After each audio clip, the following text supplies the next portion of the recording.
So your biggest takeaway from what we just watched between the Chiefs and the Titans? That there's a million ways to skin the cat in football, and the Titans and the Chiefs are like two perfect, I would say, mirror images, yin and yang to one another on how to play the game of football, and it's really fun. I mean, just the Chiefs ran 91 plays compared to the Titans 48 in total. Mahomes had I think the rushing stats were hilarious. We knew this Titans rush defense is the best in the league, like bar none. It's statistically eye test. It is impossible to run this team. The Chiefs going into the fourth quarter, their running backs had, I think, 11 run plays for 10 yards. And on a related note, Patrick Mahomes had the most times dropped back by a quarterback on record. Had 78 dropbacks tonight, which is, I believe, beats Josh Allen against the Dolphins earlier this year. And I think it's only the fourth time a quarterback on record from True Media's data that a quarterback has had over 70 or more dropbacks in a single game. He had 78 tonight, which is just incredibly, it's insane. It's insane. And he also had the highest percentage of true dropbacks. So no play action, no screens. He was dropping back, and they just said, "Hey, Patrick, go win us this game." And boy, did he ever for the Chiefs tonight. Not surprising that they couldn't run the ball in that Titans defense. Yeah. We talked about their run defense coming into the game. And my biggest takeaway outside of Patrick Mahomes is just absolutely incredible, which we can talk about, is that the Titans stay impressive in what they're able to do with their defensive personnel, right? Yep. The Titans roll out here with, I have to even look up the names. The names are hilarious. Joshua Kalu, right? Sure. Joshua Kalu is playing tons of snaps for them because Amani Hooker's hurt. You can make up half of these, and I would just go say, sure. Yeah. People, they would never know. So Joshua Kalu comes in. I don't know exactly how many snaps he played, but he was their third safety in this game because Amani Hooker wasn't playing. Amani Hooker, like a baseline player who's really good for the Titans defense. Mario Edwards comes in, signed off the practice squad of the Jaguars in September, and is just beating the shit out of people in this game. Oh my God. Right away. And that's what they are. Like, they just grab these guys from out of nowhere all the time. I joked about it during the actual game, but watching the Titans front four, Edwards is kind of a hybrid defensive tackle, defensive end. Autry's the same way. Yep. So the way they're built right now, they just have, and Bud Dupree's not a small man. So when he's on the edge, they have all these guys who are like 280 and are just crushing the pocket the entire game, trying to keep Mahomes in there. And that was their game plan. It's just, we're going to beat the hell out of you up front. And then on the back end, we're going to play a bunch of man and essentially just turn this into a street fight. That's what they did. This entire game felt like the scene in Anchorman where everyone's just bringing out more ridiculous weaponry every single moment. That's what the Titans defense felt like in this game. And it almost allowed them to steal one from Mahomes on the road.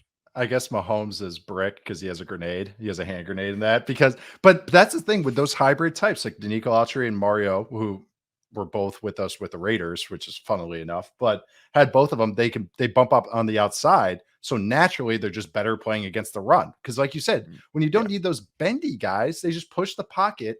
And I want to say the Titans only blitzed once tonight. And it's somewhere between 0, 1, 2, 3. Like, so small. It was 2% the last time I had looked, which was like 2/3 of the way through the third quarter. So maybe one time tonight. And then they blitzed later. Times. So I would guess twice if I just had to like throw a guess out there. I put once or twice as my guess as well. So, but that's what their plan was put as many bodies as we can in coverage, beat the crap out of them down the field. And that's why they got so many illegal holdings and illegal contacts. But they're doing. It was ridiculous. They're just daring. But that's how you have to play. That's how you have to do it. You said perfect. Get him into a street fight. Make him wrestle. Make him wrestle with you the entire game. The Chiefs aren't built to. I think it was pretty funny. Like that, as soon as the Titans took away the Chiefs' run game, it's like Andy Reid just couldn't wait to just chuck the ball. He's like, "Yes, this is my dream. No one's gonna get mad at me right now." And boy, did he! But that's what the Titans were just. They were planning to wear out the offensive line, wear out the receivers, and make Mahomes throw from tight pockets and tight spaces down the field until Mahomes just went to screw this mode at the second half of the fourth quarter and overtime. He just went, screw this. I'm just extending every play and let's go. But there's only a couple of guys that can do that. So it's a great plan for the Titans. And this is what they do. They make it really tough on you, run for their offense and also against opposing offenses. They just ran out of gas. Yeah. They just ran out of gas against Mahomes, and their offense just ran out of gas. I mean, there's just nobody on that team right now that can make a play.